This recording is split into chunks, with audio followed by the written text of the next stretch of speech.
ବଡ଼ ଓଷା ଧବଳେଶ୍ୱର ଓଷା। କାର୍ତ୍ତିକ ଶୁକ୍ଳ ତ୍ରୟୋଦଶୀ ତିଥିରେ ଆଉ ଚତୁର୍ଦଶୀ ନେଇ ଧବଳେଶ୍ୱର ଓଷା ବା ବଡ଼ ଓଷା। ଓଷା ପୂର୍ବ ଦିନ ହବିଷାନ୍ନ ଖାଇ ଏକବାର, ତା ପରଦିନ ନିରାହାର ରହି ପୂଜା ଉପବାସ ପରେ ଗଜମଣ୍ଡା ବା ତୋରଣ ଭୋଗ ପାଇସାରିବା ପରେ ପୂଜାର ଉଦ୍ଯାପନ। ଏହି ଓଷା ନେଇ ଦୁରାରୋଗ୍ୟ ବ୍ୟାଧିରୁ ମିଳେ ଆରୋଗ୍ୟତା। ପ୍ରଭୁ ଧବଳେଶ୍ୱର କଳା ବଳଦକୁ ଧଳା କରି ଭକ୍ତକୁ ଉଦ୍ଧରିଥିଲେ।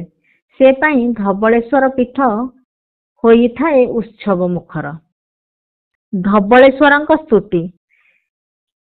ନମସ୍ତେ ନମସ୍ତେ ପ୍ରଭୁ ଧବଳ ଈଶ୍ୱର, ନମସ୍ତେ ନମସ୍ତେ ପ୍ରଭୁ କୃପା ପାରାବାର, ନମସ୍ତେ ନମସ୍ତେ ପ୍ରଭୁ ଶୁକ୍ଳ କୃଷ୍ଣ ବର୍ଣ୍ଣ, ନମସ୍ତେ ନମସ୍ତେ ପ୍ରଭୁ ବିଭୂତି ଭୂଷଣ, ଦେବାଧିଦେବ ନାୟକ आहे ପଞ୍ଚାନନ, ସତ୍ୱରଜତମ ତିନି ଗୁଣ ନିଦର୍ଶନ, ସତ୍ୱରଜତମ ତିନି ଗୁଣ ନିଦର୍ଶନ।